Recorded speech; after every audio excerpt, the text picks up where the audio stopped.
because a lot of people think that having multiple wives, you can have multiple wives because of the Bible, or you can have whatever you want. These men have this took the perverse the biblical format to cater to their infidelity and adultery. Now, let us look at all the examples of the men who had multiple wives. The first wife was usually barren and could not procreate children.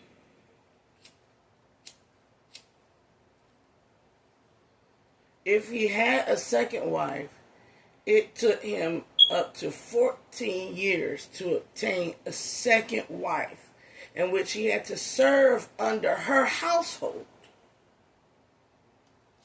So let's say I'm married, right? And you come in and you are firstborn, I'm firstborn.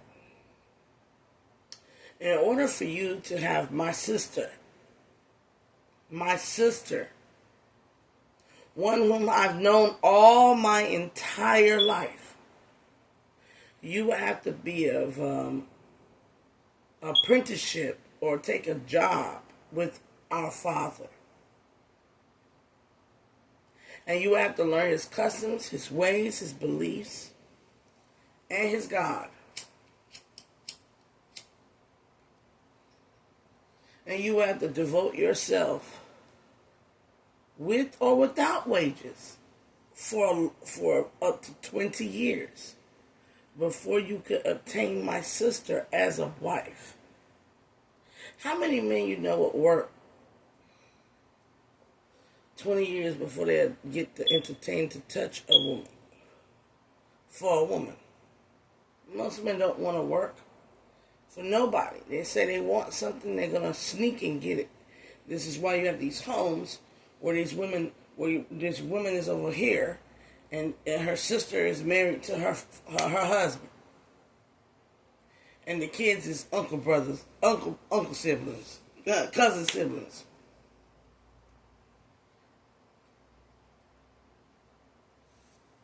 By unnatural means, and there's already a blood feud there. Another thing, men go, well, what about side pieces? There was a lot of side pieces in there. No, there wasn't. The first wife, who was barren,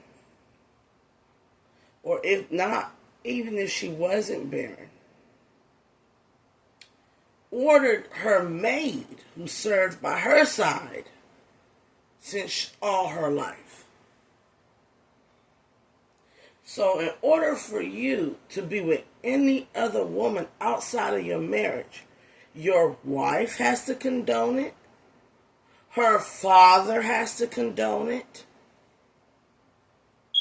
And on top of that, the additional wife must be known all of your first wife's life and have served under her.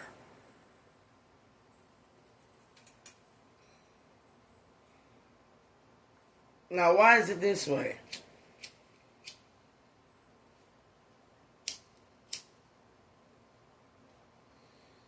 Because if you serve me well, and we have created an alliance, and you are my sister, my flesh and my blood, then you will more than likely seek no harm unto me. You might seek his favor, but not to harm me.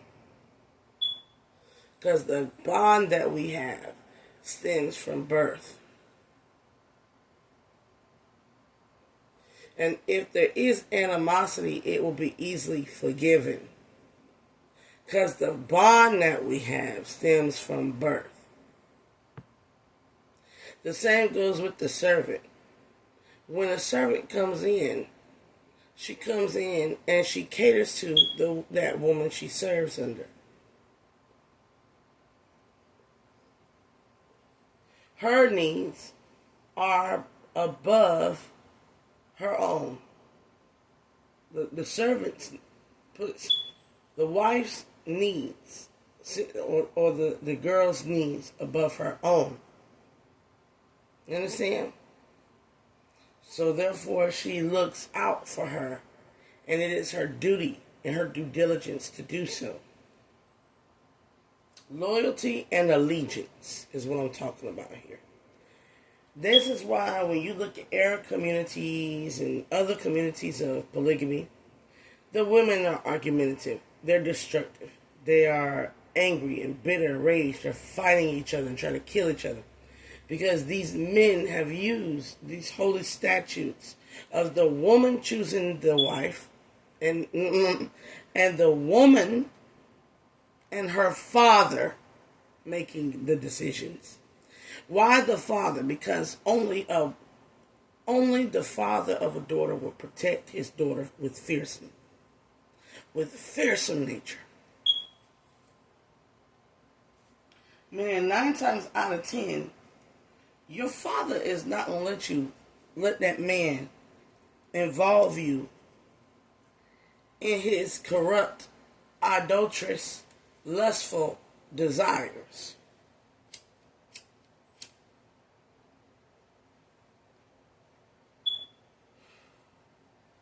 Because he knows it will create an imbalance or will create trouble. So he will prefer you go where he knows to choose a wife, which is his daughters, or the servant of his daughters.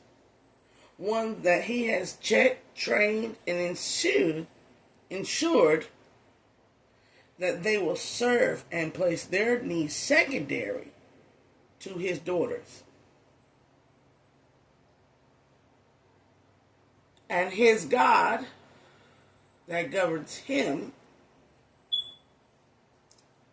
decrees the same for the man they wed, that he place his needs secondary to his wife. See, love and submission. Y'all will say, well, women must submit to men, but the Bible has written that you must submit to her father as a man, and thus in submitting to her father, you are submitting also unto her by placing her needs above your own.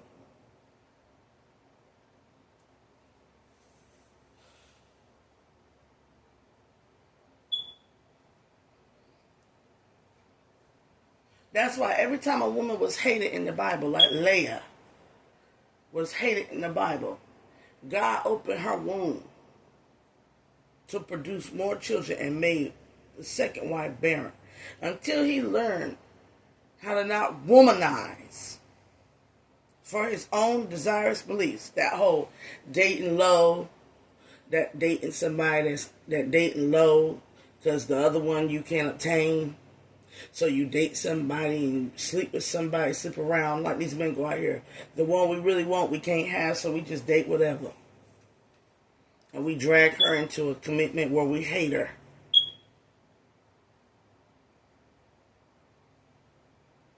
Meanwhile, we fantasizing about another woman.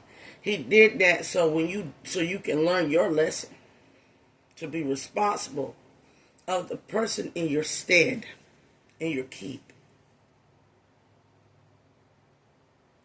Every woman that man goes into, has sex with, marries, is his responsibility to place her needs before his own. She needs your love. She needs your affection. She needs sometimes your attention. She needs your effort. She needs your time. Your time. She needs to feel safe, secure, stable with you. She needs you there to help her create, to give her life in more ways than just a child. But y'all are steadily going for women that you have a desirous lust for.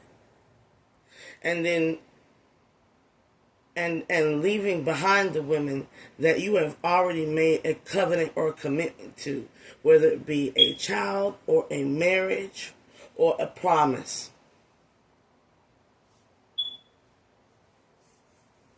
Now, why is it the covenant is more powerful than the lustrous or love infatuating desire? Because the covenant states The covenant states a commitment, a promise that is a solid foundation. The covenant is there to help something grow from the fertile land. Slowly but surely become a lustrous and team. The covenant is about how to grow the tree of life. The tree of life is the promise that you have with the woman when you come into her life. If you do not want to make a promise, do not sleep or engage with that woman. If this woman was delivered to you by the Most High, then you are to cultivate and grow and evolve like a fruit-bearing tree with said woman. It was to make sure that feel-good love and struggle love are subdued by the higher aspect of love, which is commitment. That when all the love is gone and all the feeling good is gone, you still have that rock solid promise to do right unto one another. What does doing right look like? Oh, I'm aching. Oh, baby. Even if you don't love her. Oh, you rest. I'll take care of it. Oh, she's sick. Even though you don't love her, I will nurse you back to health. To make you a healer.